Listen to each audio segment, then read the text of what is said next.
comunidad cristiana. Acudí asiduamente a la enseñanza de los apóstoles, a la comunión, a la fracción del pan y a las oraciones. Inspirados por este testimonio, nuestra acción significativa para este mes es vivir y promover la Semana de la Fraternidad como un tiempo especial para fortalecer los lazos de comunión, caminar juntos, escucharnos y reconocernos como una sola familia en Cristo. Porque cuando caminamos unidos, el amor de Dios se hace visible, cercano y transformador.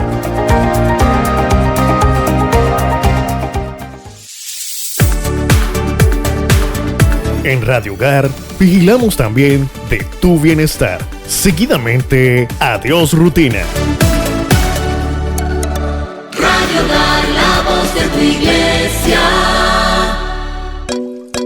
Presentamos la revista Adiós Rutina. Informaciones prácticas, actuales y entretenidas sobre temas de salud, tecnología, alimentación, recreación y mucho más. Adiós Rutina. Nunca es tarde para comenzar de nuevo.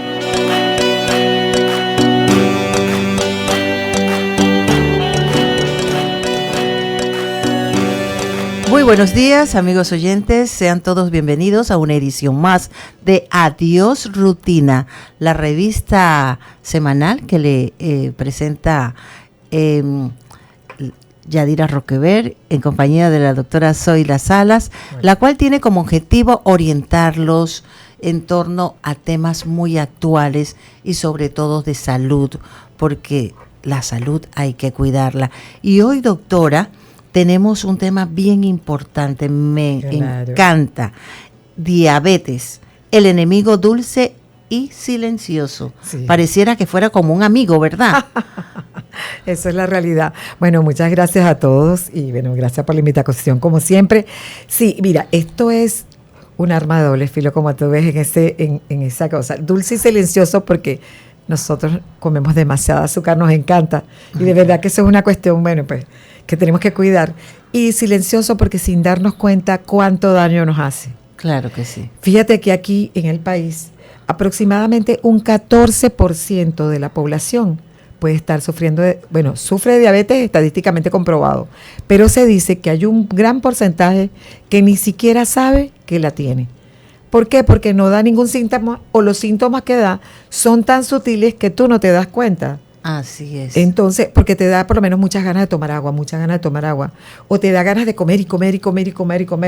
Y tú tú dices eso es normal, que la ansiedad. Es que es un enemigo cosas. Silencioso. Y entonces, o la orinadera, porque estás botando el azúcar, el cuerpo trata de botar el azúcar por donde sea, orina, y tú dices, bueno, claro, como estoy tomando mucha agua, tengo que orinar bastante. Pero no te estás dando cuenta que eso es una alarma que tu cuerpo te está diciendo, porque tomas agua para diluir el poco de azúcar que tienes en el sangre y el riñón la bota. Pero llega un momento en que ya estás tan superado de esto que empiezan a tener problemas. Entonces la sangre, el exceso de glicemia, de azúcar, se queda en la sangre. Y ahí es donde produce problemas.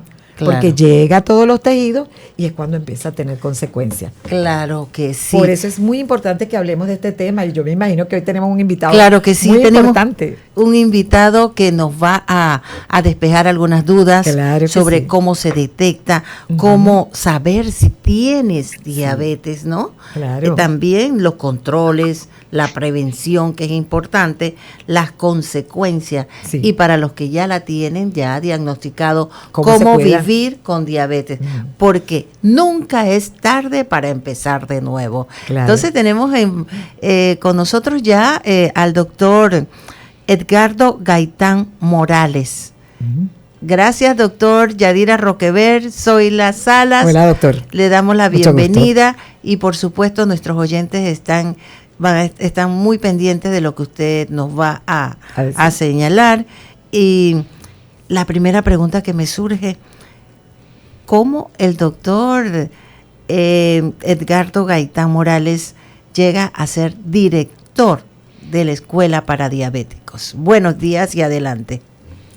Muy buenos días. Muchas gracias a ambas por la invitación. Bueno, es una historia bastante larga, ¿no? hace 20 años, un poco más, yo creo que ya diría unos 30 años, hacía terapia de oxigenación hiperbárica. Muchos de los pacientes que acuden a ese tipo de especialidad es pacientes con lesiones, sobre todo en los pies, por la diabetes. Y de ahí empezó a verse la necesidad que había, no tanto de tratar esa lesión ya presente allí, contundente, sino de atacar la falta de información que ese paciente manifestaba que había tenido 20 años atrás. Claro. Nadie nunca le dijo que si no manejaba bien su diabetes, iba a terminar de la forma en que estaba en ese momento. Este mismo sentimiento se compartió por médicos especialistas, nutricionistas, enfermeras, en fin, una gama de profesionales muy grande, y así fuimos poco a poco constituyendo este tipo de organización.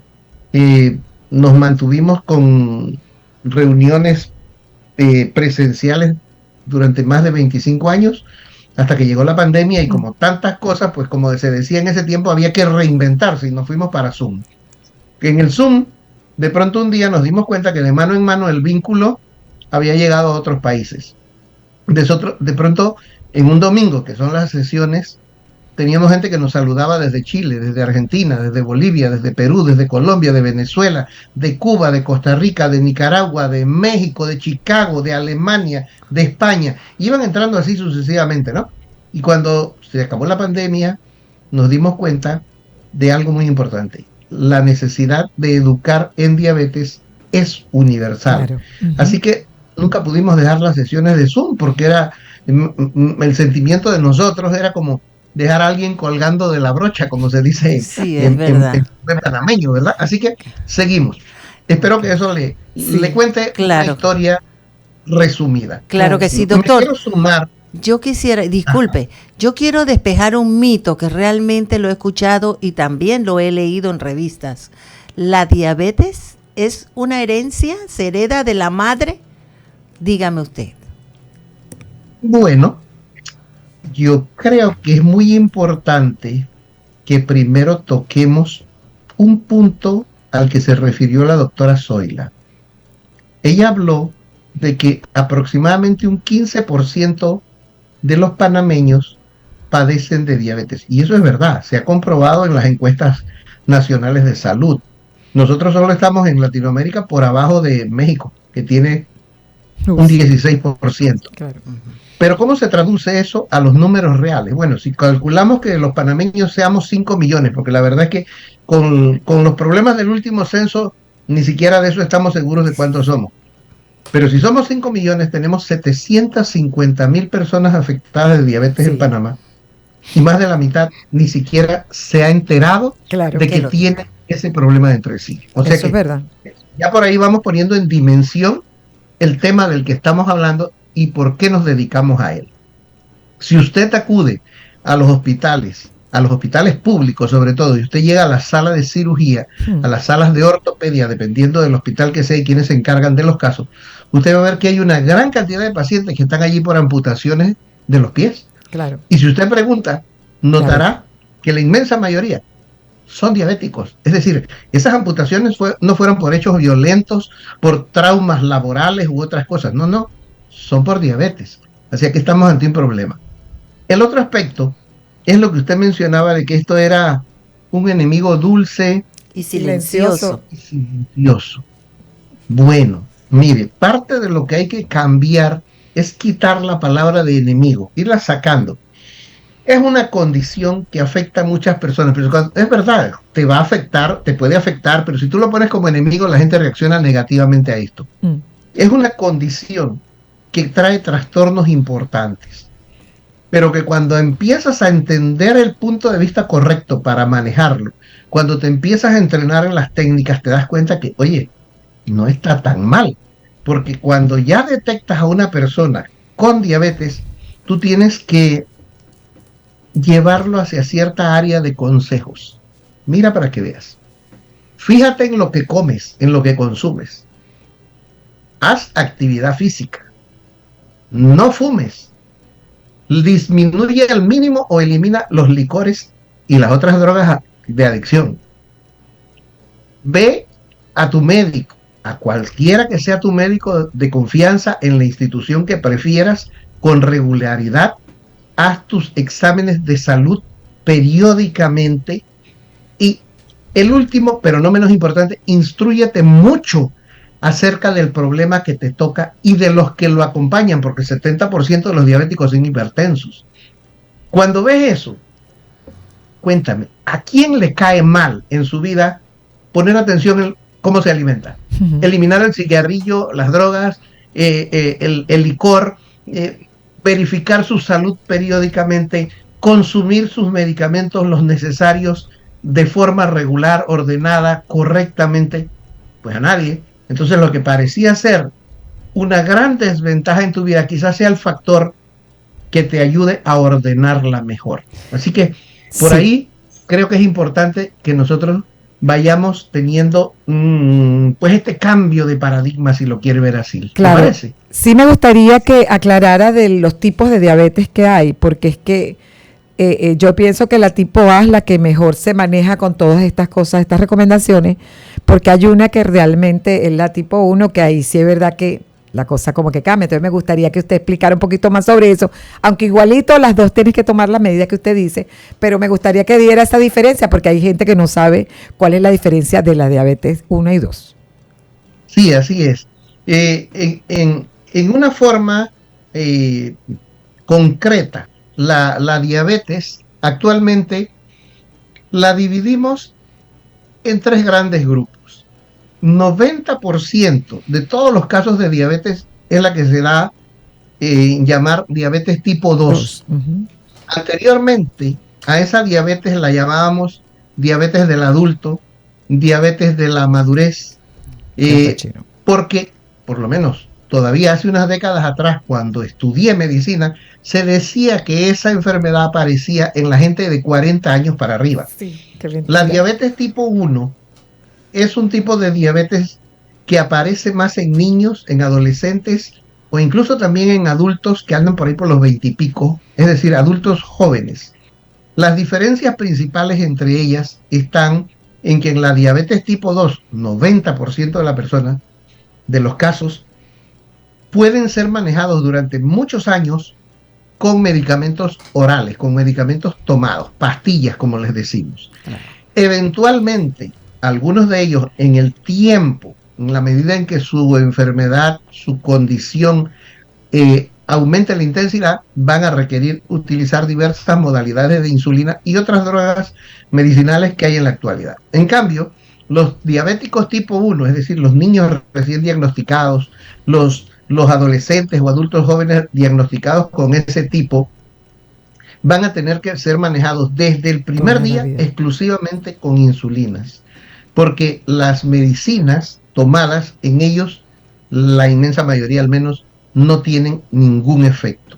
Esa es la diferencia entre estos dos tipos. Sí, el tercer tipo es lo que llamamos diabetes gestacional, que es un tipo de alteración en donde el nivel de azúcar en la sangre se sube en una mujer que se embaraza. Y a eso le llamamos diabetes gestacional. Una característica importante es que cuando termina el embarazo, no importa de qué manera el embarazo termine, generalmente la diabetes se va a ocultar y empieza a presentar cifras normales de glicemia después de que el embarazo terminó. Parto, cesárea, aborto, lo que sea. Pero ahí la diabetes se oculta. Y las personas anteriormente pensábamos, bueno, muerto el perro, se acabó la rabia. Dice el viejo proverbio. No, señor. No, pues no. Ahora sabemos que la diabetes gestacional no es más que un signo que nos dice que esa mujer, pues, si tú le das seguimiento, la vigilas como se debe durante 5 años, es muy probable que ella también aparezca con una diabetes ya constituida. Hay que considerar otra circunstancia que también nos da un poquito de dificultad y que es la mujer diabética. Ya sabe que es diabética hace 5, 6 años, 7 años, 8 meses, que ella sabe que es diabética, pero que ahora se embarazó. Es una diabética embarazada y se manejan un poquito diferente, el concepto es un poquito diferente. Claro. Y para aquella mujer diabética que ya sabe que es diabética y que está planeando embarazarse, ya el puro hecho de que la idea le cruce por la mente significa que tiene que intensificar y volverse una experta en el manejo de su diabetes para que tanto a ella como a su bebé le vaya muy bien, porque la diabetes tiene complicaciones para la mamá, para el niño, es una complicación hasta para el sistema de salud. Entonces, por ahí tenemos que atacar eso. Otro concepto. Otro tipo de diabetes, ¿sabes? Que llamamos diabetes insípida. Le cuento eso porque eso siempre lo pregunta el público. Oye, yo leí en Google, porque ahora esa es la moda, ¿no? O me metí en ChatGPT y dice que hay una diabetes que se llama insípida. Bueno, eso no tiene que ver nada con lo que hablamos hoy. Nada más el nombre. Porque ambas enfermedades se caracterizan porque la persona orina en demasiada cantidad. Pero ese se debe a que hay una hormona que se produce en cierta parte del cerebro que les falla. Y entonces esas personas empiezan a orinar hasta que pueden morir de una deshidratación. Eso es diabetes insípida, no tiene que ver nada con lo de hoy, solamente lo añado porque ya sé que viene detrás de todo lo que están leyendo en Google. Claro, otro concepto también que la gente está manejando y que puede ser hasta de prevención es los prediabéticos. ¿Ese es un concepto que están manejando ustedes o qué está pasando? Porque mucha gente lo está manejando para tratar y manejar en forma general la diabetes. Y tratar de consolarse un poco. Maravillosa pregunta. Realmente ahí hay para que nos agarremos a como decían los cumpleañitos de los niños chiquitos, a pata y puña por los confites. Claro. Porque la prediabetes es un concepto que hasta hace unos años las máximas luminarias en diabetes, ibas a los congresos, a todo esto, decían, no, eso no existe. Ajá. Pero la evidencia empezó a mostrarse en términos numéricos que a veces son un poquito difíciles de explicar. Pero cuando tienes diabéticos y empiezas a observar que uno de los signos o de los índices que usamos para ver el control correcto o no de la diabetes se llama hemoglobina glicosilada. Cuando empezamos a ver cómo se eleva, nos damos cuenta que entre más elevación tenga la persona, más complicaciones tienes. Cuando esa gráfica de hemoglobina glicosilada contra complicaciones, tú le aplicas algo que se llama análisis de regresión, que te lleva la curva hacia el lado de atrás, te das cuenta que había personas que estaban en el rango de lo que llamamos prediabéticos, que ya tenían algo de complicaciones, no eran muchas, pero estaban ahí, lo cual nos llevó a hacer la transición, a estar claros en que la prediabetes también existe, que es un grado en donde ya tus niveles de azúcar en la sangre están un poquito altos, pero no para llegar al nivel que el consenso general de la comunidad médica ha dado como definición de diabetes. Pero ya le dice a la gente, oye, ¿sabes qué? Tú ya vas para allá. Empieza a vivir de acuerdo a los conceptos importantes, correctos para la diabetes, y vas a poder llegar a mucha más edad sin que esas complicaciones te afecten. Otras personas puede que no lo hagan, puede que tengan complicaciones, y algunos puede que pasen muchos años y no tengan ninguna. Esa es la incertidumbre de ese estado. Pero ante la duda, la recomendación es, bueno, ponte a trabajar en esto, haz ejercicio, fíjate lo que comes, ¿sí? Hazte tus exámenes periódicamente, revisa tus niveles de azúcar en la sangre, tu hemoglobina glicosilada, ándate de vez en cuando al doctor para que te examine. Oye, fuiste al urólogo a que te viera la próstata. Por ahí mismo dile que aparte del PSA, también te mande una glicemia y una glicosilada. Fuiste al ginecólogo para hacerte tu papanicolao, tu mamografía. Claro. Dile, oiga, doctor, mándeme ahí también los niveles estos. Y vas vigilando por dónde transitas. Sobre todo, si tienes antecedentes familiares.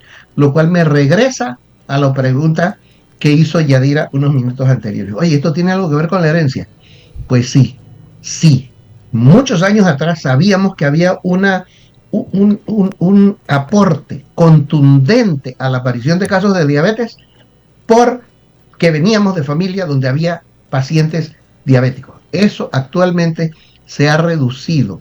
Como porcentaje de los factores que llevan a la diabetes, la herencia, la genética, se ha reducido bastante. No porque se haya achicado, sino porque otros factores han aumentado. Y como esto es proporcional, pues entonces se ve chiquita y los otros factores grandes. Doctor. Por eso a la diabetes ya no le decimos tanto enfermedad heredofamiliar, sino una enfermedad de transmisión social. Ok. Comemos basura, comemos multiprocesados, hacemos poco ejercicio, no hacemos exámenes periódicamente, no aprendemos del concepto de salud y luego ¿qué pasa? 17% de la población diabética en México, casi 15% en Panamá, 750,000 personas. Definitivamente que es un tema para continuar en otra sesión. La doctora Salas, ya para finalizar, tiene una pregunta, ¿verdad? Sí, hay un concepto de que la diabetes se cura.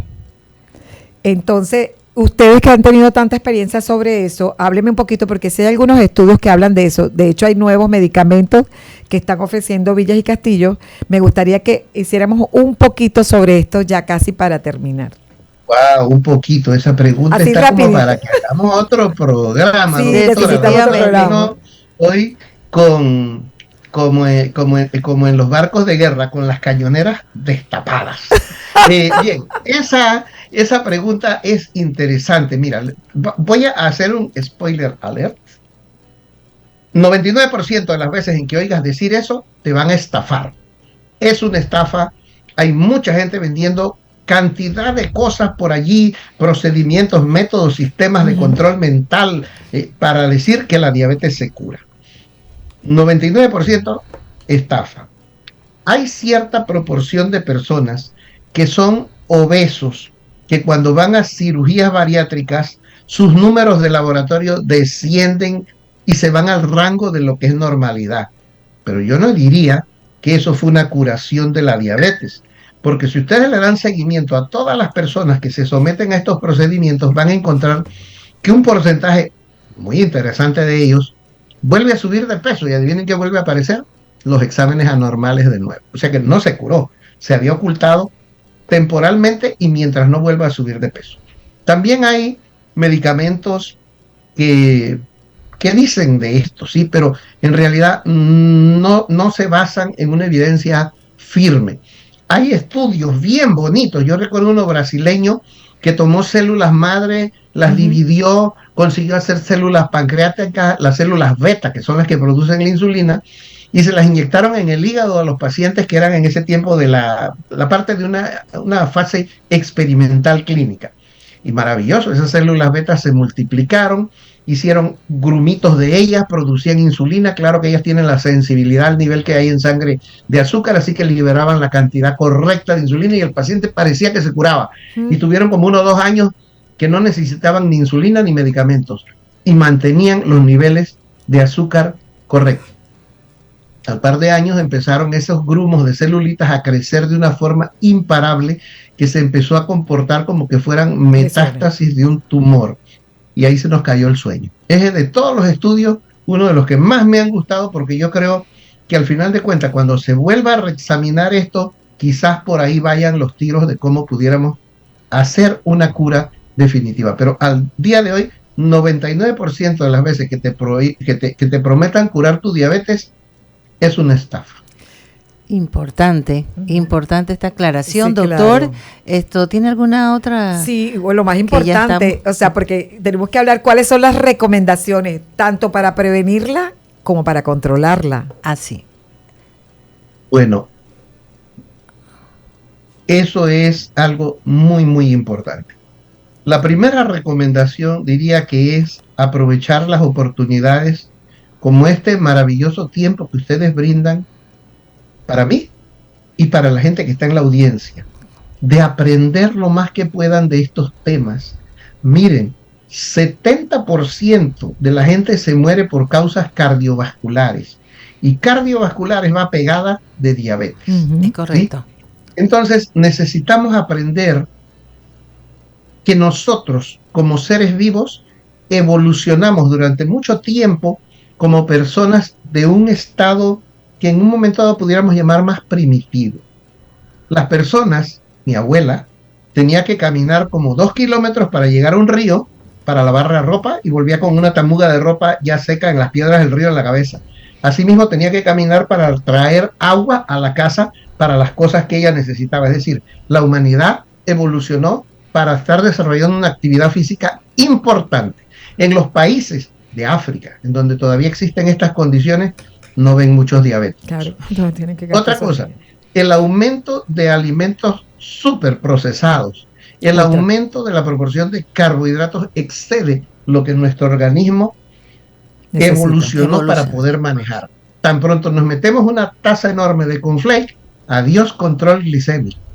Y no digas las sodas, las chichas, los jugos, las bebidas azucaradas de todo tipo, más los licores, ¿no? Que eso es abundantísimo.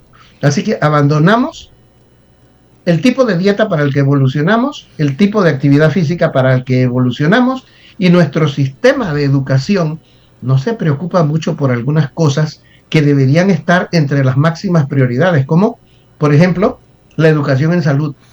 Oye, un tema candente. La educación familiar, la educación sexual, que nos tiene con una cantidad enorme de niñas adolescentes haciéndose el papel de madre cuando todavía no podían ni con el papel de niñas. Y así, necesitamos entonces plantearnos esto con objetivos nacionales. Necesitamos plantearnos esto para que entre en el plan de actividades de todas las instituciones. Ustedes me dicen, oye, ¿para qué todas las instituciones? Pues sí, yo les digo, miren, por ejemplo, urbanidad. ¿Qué pasa con las casas, con las barriadas en donde no hay aceras?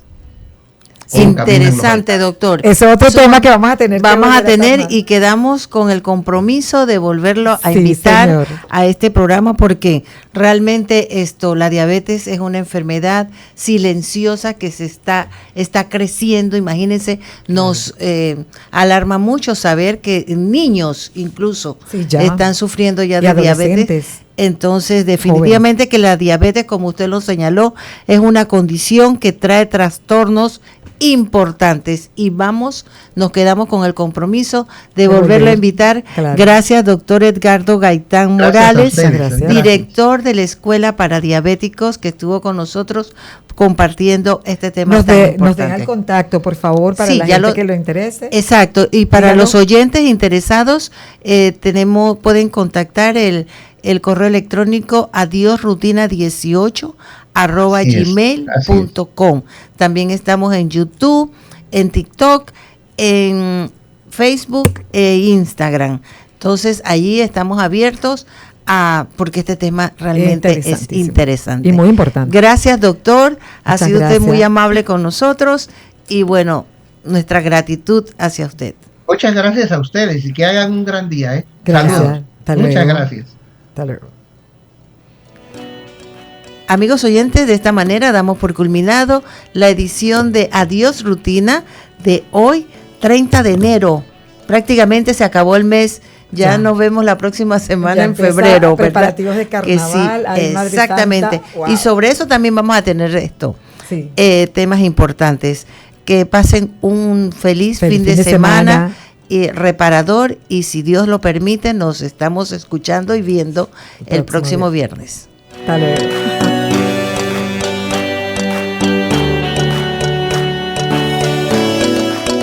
Así llegamos al final de Adiós Rutina. Nunca es tarde para comenzar de nuevo y vivir con entusiasmo. La siguiente cita para el próximo viernes, aquí en Radio Hogar, en todas sus frecuencias a nivel nacional.